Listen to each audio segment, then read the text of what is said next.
सर्वमङ्गलमाङ्गल्ये शिवे सर्वार्थसाधिके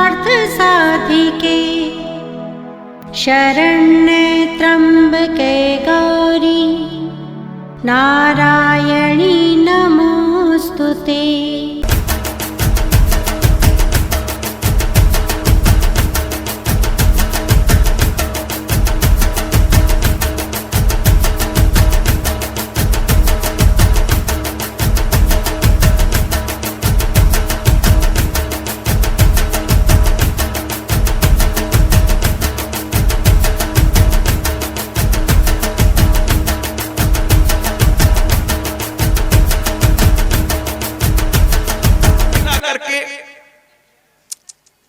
मां ने कहा चाहते क्या?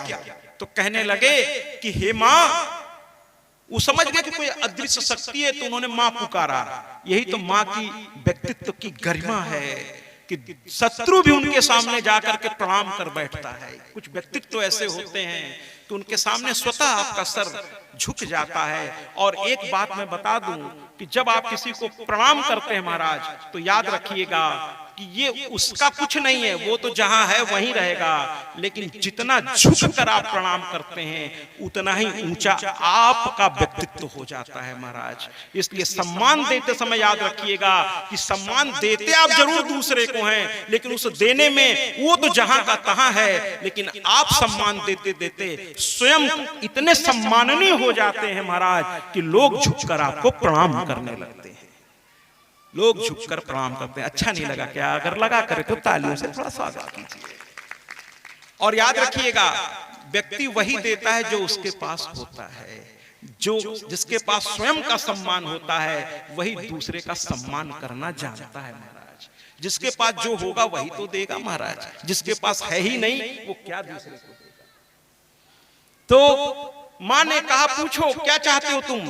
तो कहने लगे हमारी इच्छा से हमारी मृत्यु हो। मां मुस्कुरा पड़ी। कहिए कोई बीमार आदमी से भी पूछिए मरना चाहते हो तो कहेगा नहीं नहीं भैया कोई बढ़िया दवा ला दो ठीक हो जाए। मरना कौन चाहता है? मां ने कहा देखो इन सबों की चालाकी, अमरता नहीं मांग के ऐसे अमर होने का वरदान मांग रहे हैं। मां ने कहा ठीक है, तुम्हारी इच्छा से ही तुम्हारी मृत्यु होगी, क्योंकि मां एक मर्यादा है देवताओं की कि अगर आप तपस्या करेंगे, चाहे भाव आपका जैसा भी हो, और अगर आपने साधना की है तो उन्हें आना पड़ेगा, आपके पास आना पड़ेगा और आपको वरदान भी देना पड़ेगा। ये कुछ मर्यादाएं हैं उनकी। तो मां ने दे दिया। इसके बाद अब ये और उन्मादी हो गए महाराज। मैंने कहा ना दुष्ट व्यक्ति को ताकत दीजिए तो वो और उन्मादी हो जाता है। और ये पहुंच गए ब्रह्मा जी के पास और कहने लगे अरे तुम इतने देर से हम देख रहे थे कोई दिख नहीं रहा था, अच्छा हुआ तुम दिख गए और इतने बढ़िया आसन पर बैठे हो, कमल के आसन पर। अब तुम वृद्ध हो गए हो, जो आजकल कुछ लोग सोचने लगे हैं वृद्धों के बारे में, बहुत गलत सोच है। कहने लगे तुम वृद्ध हो गए हो, छोड़ो तुम क्या करोगे ये सब, हटो, हम दोनों अब ताकतवर हैं, हम यहां से बैठकर शासन चलाएंगे। हटो तुम बूढ़े हो गए हो, पुराने पड़ गए हो, हट जाओ। अंत में ब्रह्मा जी तो कुछ समझ नहीं पाए, तपस्वी आदमी और जो संत सभा होते हैं वो थोड़ा झगड़ा वगड़ा तो थोड़ा दूर ही रहना पसंद करते हैं। तो वो कहे कि ये मेरा डिपार्टमेंट नहीं है, युद्ध करना मेरा काम नहीं है, मेरा काम रचना करना है या साधना करना है, युद्ध करना मेरा काम नहीं है। तो उन्होंने अपने ही कमल नाल को पकड़ा और पकड़ के नीचे चलते चले गए, क्योंकि कोई तो मिलेगा, आखिर ये कमल है तो कहीं तो निकला होगा, किसी से तो निकला होगा। तो वो चलते चले गए और जाते जाते जाते क्या देखते हैं कि शेषनाग पर एक विराट पुरुष लेटा हुआ है, श्याम वर्ण है। और भैया हमारी बात को कृपया दोहराएं नहीं इधर से उधर। तो एक विराट पुरुष लेटा हुआ है और उन्हीं के नाभि से ये कमल निकला हुआ है। ये समझ गए, इनको याद आ गया, क्योंकि सृष्टि जब जब बनती है ये तीनों तो देव आते ही हैं, बाकी देव भी आते हैं, तो इनको पहचानने में देर नहीं लगी कि ये हर तरफ से सक्षम हैं और ये हैं भगवान विष्णु। भगवान विष्णु और हाथ जोड़कर कहने लगे प्रभु मुलाकात हो गई, अच्छा लगा। जैसे बहुत दिनों के बाद जब दो मित्र मिलते हैं तो बड़ा आनंद आता है दोनों को। कहने लगे फिर से सृष्टि की रचना करनी है प्रभु, और आज आपसे मेरे ये जरा इधर जो लोग बोल, जरा इधर जो लोग आवाज कर रहे हैं कृपया वो आवाज ना करें तो अच्छा होगा। ये माँ की कथा है, उसकी मर्यादा को समझें। तो कुल मिलाकर के भगवान विष्णु से ब्रह्मा जी प्रार्थना करने लगे कि प्रभु देखिए ये दो राक्षस मेरे पास मुझे परेशान कर रहे हैं, और उठिए और इनका संहार करके मुझे मुक्त करिए जिससे मैं अपने काम को ठीक से कर सकूं। तो ब्रह्मा जी ने प्रार्थना करनी शुरू की, लेकिन उन पर योग निद्रा इतनी पूरी तरीके से उनको नियंत्रण में ले रखी थी कि भगवान विष्णु उठना तो दूर, उनके अंग का कोई भी छोटा सा अंग प्रत्यंग भी थोड़ा भी स्पंदन नहीं किया। योग निद्रा ने पूरी तरह से उनको वशीभूत कर रखा था। अब इस पर ब्रह्मा जी को बड़ी चिंता होने लगी। वो कहने लगे कि ऐसे कैसे चलेगा, अगर ये नहीं उठेंगे तो ये राक्षस जो है हमें मार डालेंगे और सृष्टि का रचना होने से पहले ही सब कुछ विध्वंस हो जाएगा। मां ने आदेश दिया है रचना करो, और ऐसे कैसे होगा। अब उनको कुछ समझ में नहीं आ रहा था, तो अब उन्होंने सिर्फ एक ही उनको समझ में बात आई कि आदि शक्ति जगत जननी को याद किया जाए। अब एक वही है जो न केवल इनको उठा सकती है बल्कि इनको जगाकर इनके कर्तव्य का बोध भी करा सकती है। इसलिए रक्षा करो मां, रक्षा करो। रेडी। अब ब्रह्मा जी ने दोनों हाथ आकाश की ओर किया। देखिए द्रौपदी ने जब उनका दुशासन चीरहरण कर रहा था, पहले अपने पतियों की ओर देखा, 5 पतियों को बारी बारी से पुकारा, फिर पितामह की ओर देखा जो वयोवृद्ध थे उस घर के, फिर उनको भी देखा जो उस समय राज सिंहासन पे आंख बंद किए, क्या अंधा थे धृतराष्ट्र, लेकिन ऊपर की आंख तो छोड़िए अंदर की भी आंख उन्होंने बंद कर रखी थी कि घर की बहू बेटी का सम्मान आज भरे सभा में हो रहा है। जब किसी ने नहीं सुना तब उसने भी अपना हाथ ऊपर किया था द्रौपदी ने और कहा था कृष्णा, और भगवान ने देर नहीं की थी, दौड़े थे, उनका दुशाला कहीं और, चप्पल उनकी खाऊं कहीं और, वो भाग चले लक्ष्मी परेशान कि हुआ क्या। कहने का तात्पर्य ये है कि जब वो पहुंचे, जब सब कुछ सकुशल हो गया, द्रौपदी की लाज बच गई, एकांत में द्रौपदी ने कहा हे कान्हा इतना आने में देर क्यों कर दी, अगर थोड़ी और देर कर देते तो मेरी लाज नहीं बचती। तो कान्हा ने मुस्कुराते कहा कि मैंने देर नहीं की द्रौपदी, तुमने जैसे ही मुझे आवाज दिया मैं तुरंत आया हूं, उसके पहले तुमने मुझे आवाज ही नहीं दिया था।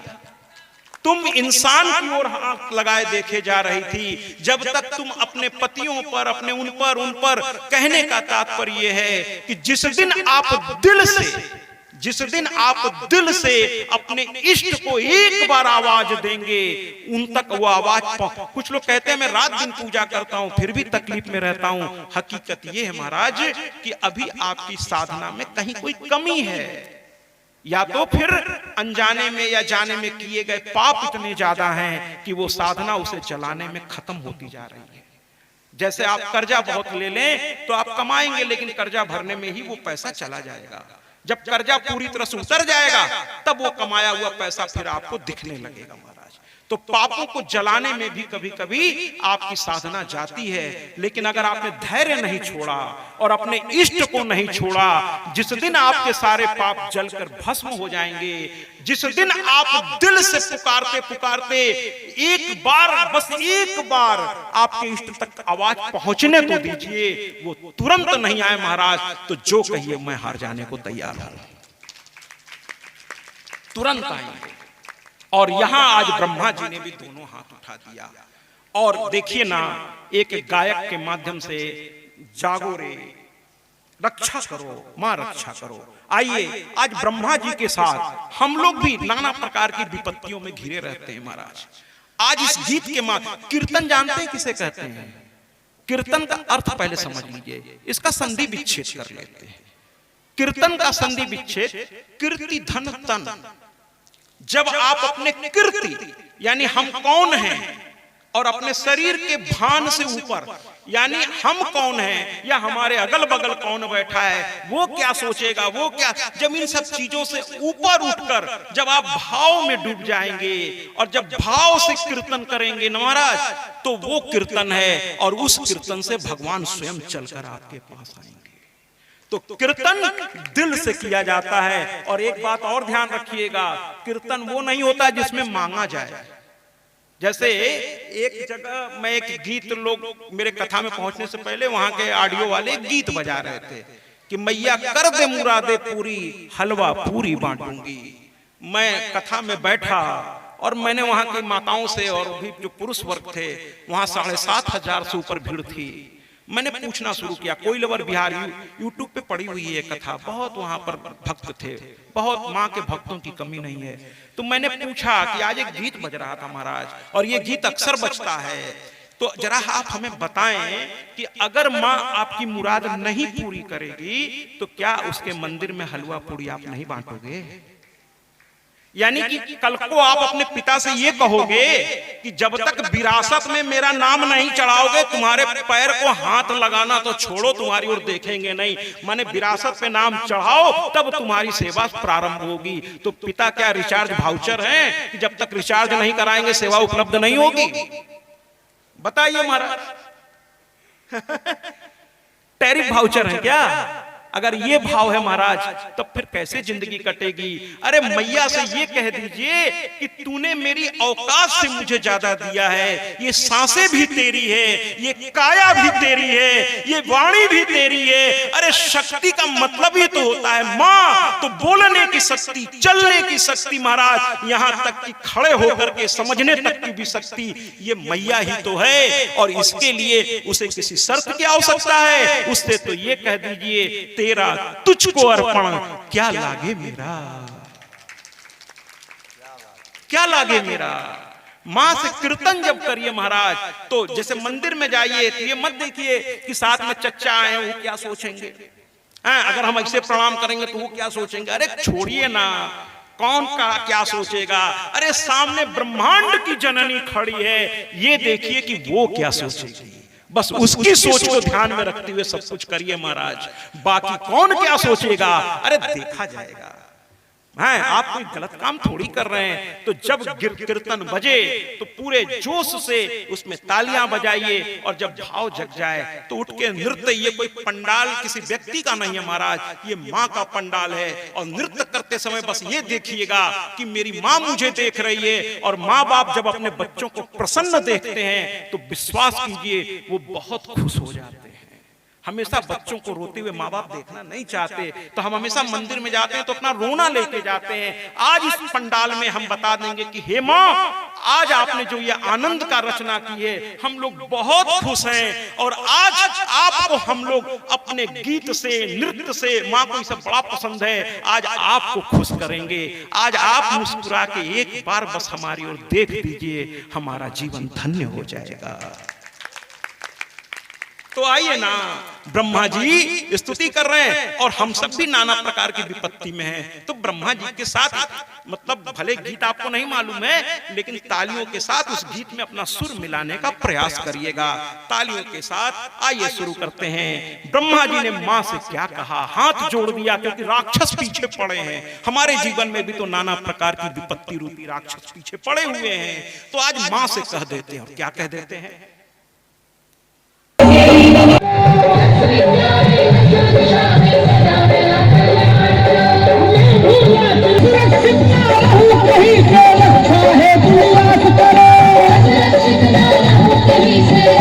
ये तो हम सबकी मैया का है।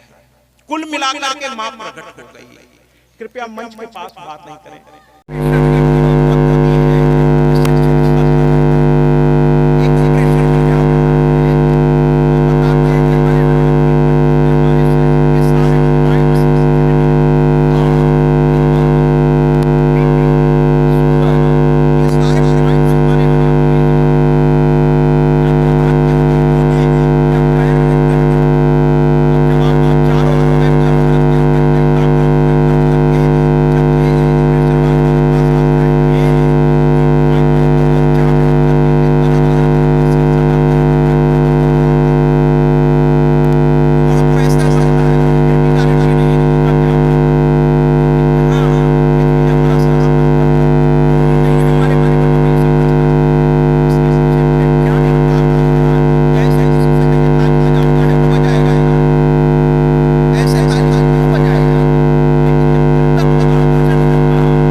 जैसे ही मां प्रकट हुई तो योग निद्रा को उन्होंने भगवान विष्णु से खींचा और वो योग निद्रा मां आकर के उस मां में विलीन हुई।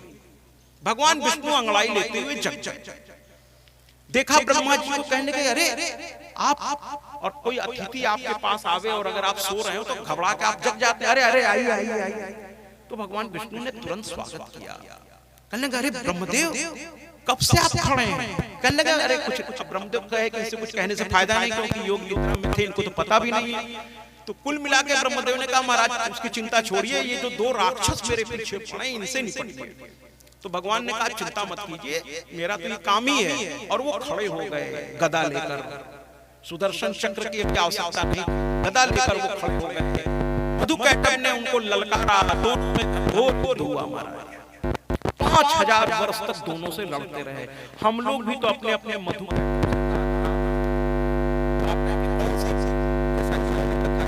बताया मधु का मतलब होता है यानी लगाओ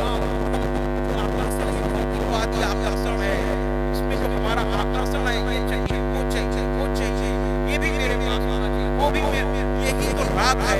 और वो मधु माने मिठास, और कैटभ क्या है?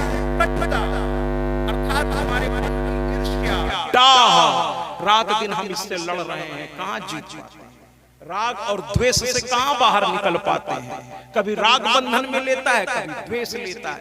तो ऐसे में क्या करना चाहिए? मां की शरण में जाना चाहिए। आज ब्रह्मा जी भी मां की शरण में गए, अब उसमें से निकलने का रास्ता आएगा। भगवान विष्णु ने दोनों के साथ युद्ध किया, 5000 वर्ष युद्ध चला, लेकिन दोनों हार नहीं रहे थे और ये दोनों मिल करके लड़ रहे थे। भगवान विष्णु अकेले थे, लेकिन दुष्ट प्रवृत्ति के लोग यही तो करते हैं महाराज। एक को घेर कर कई लोग मिल जाते हैं और अपने आप को बहादुर कहते हैं महाराज। एक को घेर के 50 लोग मार रहे हैं, आप कहते हैं बहादुर, आप कायर हैं महाराज। हिम्मत है तो अकेले उससे लड़के देख लीजिए, क्या 50 लेके आए, वो तो अकेला है। तो भगवान विष्णु को रहा नहीं गया और उन्होंने कहा कि जब कोई समस्या में आप उलझ जाइए और बार बार प्रयास के बाद भी उसका समाधान ना निकले तो थोड़ा चिंतन करिए एकांत में बैठकर। तो भगवान ने कहा थोड़ा एकांत अब चाहिए। तो उन्होंने कहा अरे आप लोग बड़े बलशाली हैं, दुष्टों को थोड़ा प्रशंसा कर दीजिए। तो देखिए सज्जन की प्रशंसा करेंगे तो और विनम्र होकर कहेगा अरे कुछ नहीं भैया सब ठीक है, बस आप लोगों का स्नेह है। लेकिन दुष्ट की प्रशंसा करिए तो और अहंकार में आ जाता है। तो कहे अरे आप बड़े बहादुर हैं, बताइए विष्णु को आप 5000 वर्ष से लड़ा रहे हैं, हार भी नहीं रहे। वो सब घमंड में आ गए, कहे अरे अभी क्या तुम हमको जानते हो, हम लोग कौन है तुम्हें क्या पता, इसलिए चिंता मत करो। कुछ अहंकारी लोग है ना, वो बात की शुरुआत ही अहंकारी ढंग से करते हैं, है ना। ऐसे लोगों का बस वही इलाज है कि आप उनकी ही भाषा में उनको जवाब दीजिए, क्योंकि उनकी बात करने की मर्यादा ही नहीं होती। देखिए तरीका है, आप किसी से मर्यादा में बात करिए, जब उस मर्यादा से वो बाहर जाए तब आपको थोड़ा सा कठोर, लेकिन आप शुरू में ही कठोर शब्द का इस्तेमाल करेंगे तो सामने वाले आपका स्तर समझ जाएगा कि आप किस स्तर के आदमी हैं। आपने बिना किसी वजह के कठोर शब्दों का इस्तेमाल शुरू किया तो समझ जाएगा कि आपका कोई स्तर ही नहीं है वास्तव में। वरना स्तर वाला व्यक्ति पहले हमेशा मधुरता से अपनी बात रखता है, जब उस बात का सम्मान नहीं होता है तब वो कठोर बनता है या जो भी उसकी इच्छा है। तो कुल मिलाकर के भगवान ने कहा अरे आप बड़े बलशाली हैं, लेकिन आप दो हैं, मैं अकेला हूं। आप लोग तो बारी बारी से आराम भी कर ले रहे हैं, लेकिन मैं आराम नहीं कर पाया। 5000 वर्ष हो गए, 10 मिनट आराम कर ले क्या? सब कहने अरे तुम भी क्या याद रखोगे, आराम कर लो, तुम्हें मरना तो है, पहले तुमको मारेंगे, अब तो शेषनाग भी हमारा और ये कमल का जो आसन है ये भी हमारा। अब दोनों भाई में झगड़ा भी नहीं होगा, एक वहां बैठेगा एक यहाँ, तुम लोग अब बूढ़े हो चले। भगवान ने मुस्कुरा के कहा वो तो पता बाद में चलेगा, फिलहाल विश्राम कर लेंगे। वो दोनों थोड़ा दूर चले गए, भगवान ध्यान में बैठ गए। और यहाँ भी भगवान ने जो है वही किया जो ब्रह्मा जी ने अंत में किया, यानी चिंतन किया। चिंतन किया भगवान ने, और जब भगवान ने चिंतन किया तो शायद एक गायक के माध्यम से उस चिंतन में होता क्यों निराश। जब इंसान समस्याओं से घिर जाता है, लाख प्रयास के बाद भी उसे हल नजर नहीं आता, तो शायद इस गायिका और गायक ने ये गीत इसी क्षण के लिए गाया है। और भगवान विष्णु जब तक चिंतन करते हैं तब तक हम लोग भी समझें कि जब उलझने इतनी बढ़ जाएं कि कोई हल नजर ना आवे तो हमें करना क्या चाहिए। इस गीत के माध्यम से होता क्यों निराश होता क्यों निराश तू, होता क्यों निराश तू, जरा ना तू डोल आज खुल के तू बोल जो कहना तुझे। माता रानी से कह जो कहना तू, शिशु से तू चरणों में धर दे, शिशु से तू चरणों में धर दे। जग में भटकना छोड़ के तू खबर कर दे, मेरे रब समर कर दे।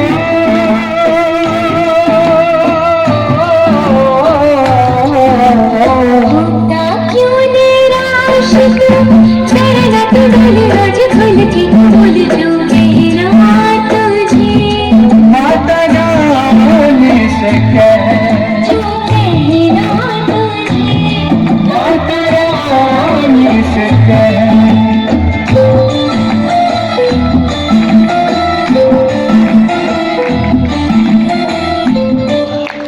इस प्रकार जब भी मन में निराशा हो तो अपने इष्ट से कहिए, किसी और से कहने से कोई लाभ नहीं है।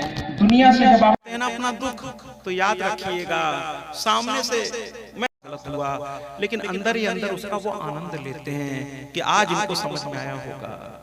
तो दुख दूसरों से कहने से आप अपना ही हंसी उड़वाते हैं। उससे बेहतर है कि हर घर में एक पूजा घर जरूर होना चाहिए महाराज। जैसा भी सामर्थ्य हो वैसा एक पूजा घर अपने घर में बनाइए और उसमें अपने इष्ट की मूर्ति स्थापित कीजिए। सुबह शाम उसके सामने धूप दीप नैवेद्य आरती।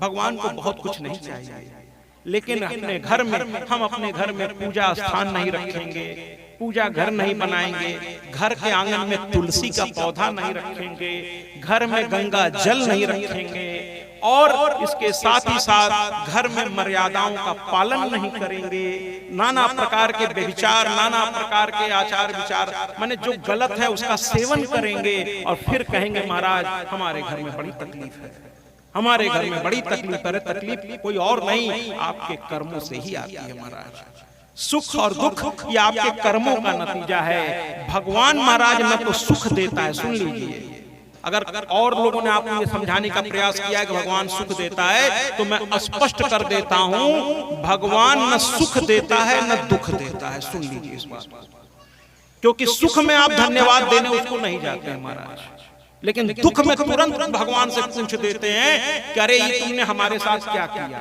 इसलिए मैं स्पष्ट कर देता हूं कि भगवान करता नहीं है, यानी अंग्रेजी में अगर कहें तो भगवान इज नॉट ए सब्जेक्ट। भगवान करता नहीं है, भगवान तो साक्षी है आपके सिर्फ कर्मों का। उसने सारी व्यवस्था आपको दे रखी है, आपको चुनने का अधिकार दे रखा है कि आप सही चुनते हैं या गलत। कहते हैं ना प्रभु ने तुमको, मैथिली गुप्त हमारे राष्ट्र कवि मैथिली गुप्त, प्रभु ने तुमको कर दान किए, सब वांछित वस्तु विधान किए, तुम प्राप्त करो उनको न हो, समझो ये किसका दोष हो।